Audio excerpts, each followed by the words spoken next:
नमस्कार दोस्तों, कैसे हैं आप लोग। आज मैं डिस्कशन करने वाला हूँ एक न्यू आईपीओ के बारे में जिसका नाम है केके ज्वेल्स। बेसिकली इस कंपनी का नाम है काबरा ज्वेलर्स। तो इस कंपनी का आईपीओ का डेट आ चुके हैं और सारे इंफॉर्मेशन आ चुके हैं। तो इसी के बारे में यहाँ पे डिटेल्स में डिस्कशन करूंगा क्योंकि पिछले जितने सारे आईपीओ के बारे में आपके साथ शेयर किया हूँ वो सारे आईपीओ और जिस तरीके से मैंने आपको बताया था सेम टू सेम कैटेगरीज के हिसाब से लिस्टिंग देखने को मिला। अगर आपने प्रीवियस वीडियो को नहीं देखा तो जाकर देख सकते हैं। तो आज का जो वीडियो है मतलब आज का जो आईपीओ है वो है केके ज्वेलर्स। देखिए ज्वेलरी इंडस्ट्रीज इंडिया में बहुत सारे अलग अलग कंपनीज है। अगर टोटल गूगल में जाकर सर्च करें, देखिए आप गूगल में आप सिर्फ लिखना all India jewelleries companies listed, तो आप यहाँ पे देख सकते हैं लिस्ट आप देखेंगे तो 163 कंपनीज आपको देखने को मिलेगा। तो इंडिया ज्वेलरी इंडस्ट्रीज में बहुत पहले से ही है और आज भी है, फ्यूचर में भी इसका ग्रोथ हमेशा कंटिन्यू रहेगा क्योंकि ज्वेलरी के बिना इंडिया के जो जितने सारे वुमेन्स होते हैं वो हर फेस्टिवल में एक ज्वेलरी की बहुत एक महत्वपूर्ण भूमिका निभाता है। तो उस जगह पे ज्वेलरी का डिमांड हमेशा हमेशा होता रहता है, चाहे वो गोल्ड का प्राइस कितना भी हाइक हो, ज्वेलरी के प्रोडक्ट के कितना भी प्राइस हाइक हो, फिर भी वो गोल्ड को मतलब ज्वेलरी को वो खरीदारी करता रहता है। तो एक क्लासिक ज्वेलरी कलेक्शन कंपनी बनाते हैं हमेशा। तो कंपनीज का जो डिटेल्स है आप ऑफिशियल वेबसाइट में जाकर विजिट करके देख सकते हैं। तो बेसिकली इस कंपनी का नाम तो आपको मैं बता चुका हूँ, अभी इस कंपनी के आईपीओ के डिटेल्स के बारे में चर्चा करूंगा।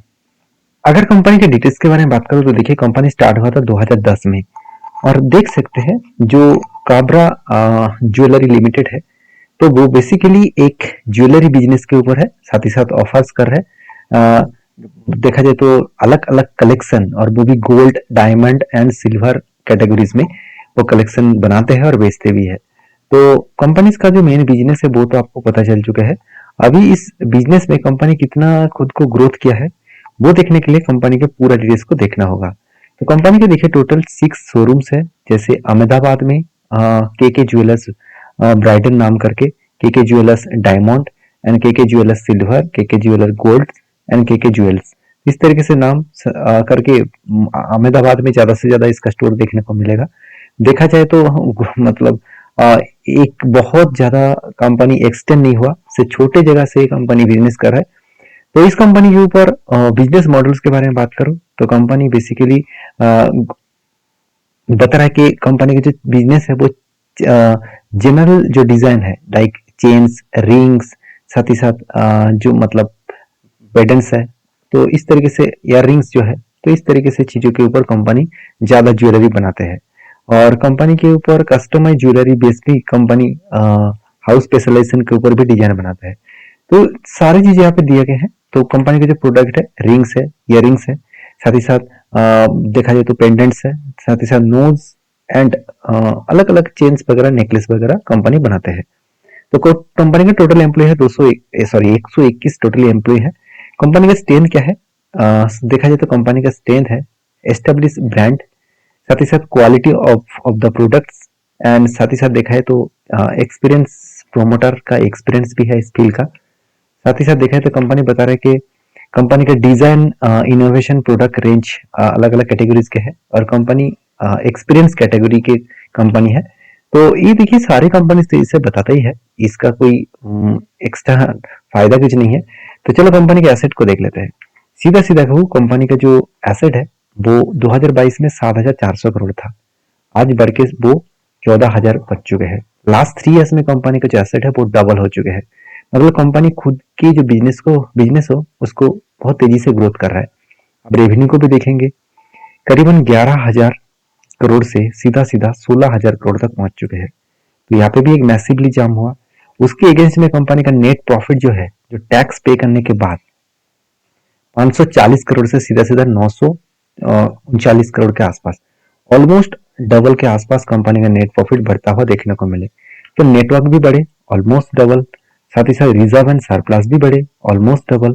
टोटल बोरिंग्स यहाँ पे कंपनी ने एक बहुत बड़ा मतलब दिक्कत वाला बात खड़ा कर दिया, क्योंकि देखिए कंपनी के जितना अर्निंग है उस कंपनी का अर्निंग से कई गुना ज्यादा कंपनी का कर्जा है। ऑलमोस्ट इसका जो रेवेन्यू है उसका आधा। तो सोचिए कंपनी कितना भी रेवेन्यू कर ले, कंपनी का अगर कर्जा ज्यादा है तो कंपनी दिक्कत में जरूर फ्यूचर में पड़ सकते हैं। देखिए आज बिजनेस सही चल रहा है ठीक है, कल अगर बिजनेस में कोई भी प्रॉब्लम आए तो देखिए आज जैसे पीसी चंद्र ज्वेलर्स जिस तरीके से देखा जाए तो खत्म ही हो गया, तो उसी तरीके से सिचुएशन अगर खड़ा हो गया तो सोचिए ये जो के ज्वेलर्स है इसका भी हालत खराब हो सकता है। तो यहाँ पे एक दिक्कत वाला पॉइंट है। तो कंपनी इस आईपीओ को क्यों लेके आ रहा है, चलो वो भी समझ लेते हैं। टोटल कंपनी का मार्केट कैप है 134 करोड़। तो एक छोटा सा कंपनी है, तो छोटा सा कंपनी का आईपीओ आ रहा है, तो सोच समझ कर डिसीजन इस कंपनी के ऊपर लेना। देखिए मेरा काम है सारे पॉइंट्स आपके साथ शेयर करना, आपका काम है उसको वेरीफाई करके काम करना। तो देखिए इस आईपीओ के बारे में अगर डिटेल्स के बारे में बात करूं तो आरओई रिटर्न ऑफ इक्विटी बहुत शानदार है 30 के आसपास, मगर रिटर्न ऑफ कैपिटल एम्प्लॉयड उतना खास नहीं है। आरओई के हिसाब से रिटर्न ऑफ कैपिटल एम्प्लॉयड भी होना चाहिए था। ये पहले ही बता चुका हूँ, डेप्थ बहुत ज्यादा है। देखिए मतलब डेप्थ ऑफ इक्विटी 3% है। सोचिए 100 रुपया में कंपनी 3 रुपया डेप्थ कर्जा लेकर रखा है, तो मेरे हिसाब से कर्जा बहुत ज्यादा है। तो क्योंकि इतना ज्यादा कर्जा हर साल अगर कर्जा वो नहीं मिटा रहा है तो उसका इंटरेस्ट के ऊपर इंटरेस्ट उसको देना पड़ेगा, तो वो बहुत बड़ा दिक्कत में आ सकता है। मान के चलिए आपने अगर 100 रुपया लोन लिया और आपका हर साल 10% का इंटरेस्ट है, तो नेक्स्ट ईयर में अगर इस 100 रुपये का आपने नहीं मिटाया तो नेक्स्ट ईयर में आपको 110 के ऊपर उसके बाद 10% आपको देना पड़ेगा। तो नेक्स्ट ईयर में फिर से आपको 10% इंक्रीज होता चला जाएगा, मतलब हर साल आपका कर्जा बढ़ते चले जाएगा। तो ये बहुत बड़ा दिक्कत वाला बात है और यही कंपनी को बहुत बड़ा खतरे में ले आ सकता है। बाकी कंपनी का प्राइस टू बुक वैल्यू में उतना खास चीज देखने को नहीं मिला। अर्निंग पर शेयर 12.5 के आसपास है और पी रेशियो 10 के आसपास है। वैल्यूएशन देखा जाए तो सस्ते में है। तो चलो वैल्यूएशन के हिसाब से देखो तो कंपनी आईपीओ क्यों लेकर है वो देख लीजिए। देखिए कंपनी में तरह के रीपेमेंट ऑफ देखिए जो कर्जा है उसको रीपेमेंट करने के लिए ही कंपनी यहाँ पे फंडिंग उठा रहा है। अच्छी बात है, जो मार्केट से पैसा उठा रहा है आईपीओ के थ्रू, तो वो खुद के कर्जे को मिटाने के लिए, साथ ही साथ to meet working capital requirement, तो कुछ बिजनेस बड़ा करने के लिए कैपिटल का रिक्वायरमेंट होते हैं, उसके लिए भी कंपनी यहाँ पे पैसा जुटा रहा है। तो चलो कोई बात नहीं, और कुछ जनरल पर्पस है। तो इस आईपीओ के ऊपर एक चीज मुझे देखना है कि इसका जो कंप्यूटर है वो किस तरीके से काम कर रहा है। अगर मैं ये जो के ज्वेलर्स है, तो इस कंपनी के अगर मैं डेटा देखूं तो इसका जो मतलब पी रेशियो है वो 10 है और बाकी कंपनी का पी रेशियो इस सेक्टर में जितने सारे इसका कंप्यूटर है उसका पी रेशियो थोड़ा सा हाई है। इसका मतलब कंपनी का वैल्यूएशन सस्ता है। तो वैल्यूएशन सस्ता होने से कुछ भी नहीं होगा, कंपनी के बाकी डिटेल्स भी देखना है। कंपनी के आईपीओ के डिटेल्स देख लेंगे। तो सबसे पहले ये देखिए कंपनी का आईपीओ का डेट कौन सा है। देखिए 15 जनवरी से लेकर 17 जनवरी ये डेट रखा है और 10 के फेस वैल्यू के हिसाब से 121 रुपीज का प्राइस बैंड रखा है, 121 से 128 तक।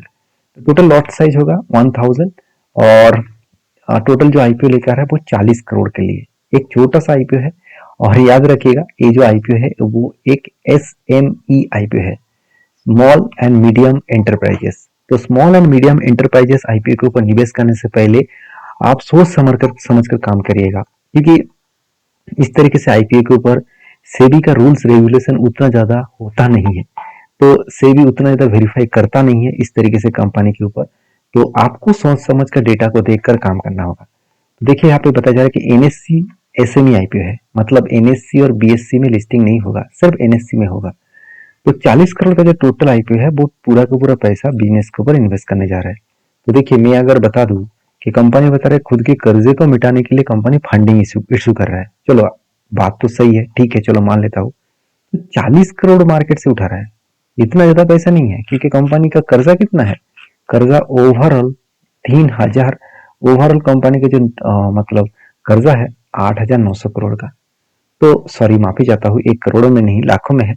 अगर लाखों का लास्ट 2 डिजिट भी हटा दूं तो 89 करोड़ के आसपास। तो 89 करोड़ का कर्जा है, उनमें से कंपनी 40 करोड़ फंडिंग उठा रहा है मार्केट से। तो उसमें से बता रहा है कुछ पैसा वो खुद के बिजनेस को बड़ा करने के लिए इन्वेस्ट करेंगे और कुछ पैसा कर्जा मिटाने के लिए इन्वेस्ट करेंगे। मैं मान ही लेता हूँ कि 50% पैसा अगर कर्जा मिटाने के लिए उठाए तो 89 से अगर 50% मतलब 20 करोड़ के पैसा मार्केट से वो कर्जा मिटाने के लिए उठाए, तो फिर भी ओवरऑल 69 टू 70 करोड़ के आसपास कर्जा अभी भी होगा।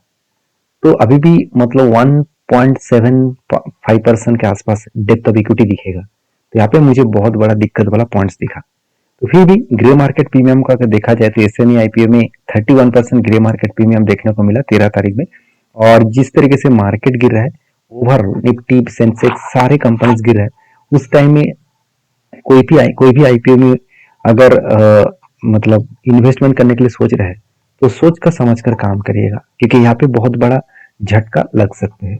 बाकी ये वीडियो आपको कैसा लगा जरूर कमेंट्स करना। अगर मुझे पूछेंगे कि इस आईपीओ के बारे में मैं क्या करने वाला हूँ, तो मेरे ओपिनियन आपको बता रहा हूँ, मैं इस कंपनी के ऊपर कोई भी डिसीजन नहीं लूंगा, क्योंकि पहली बात कंपनी एसएमई आईपीओ है, दूसरी बात एसएमई होता कोई बात नहीं, कंपनी के ऊपर बहुत सारे पॉइंट्स मुझे वीक लगा।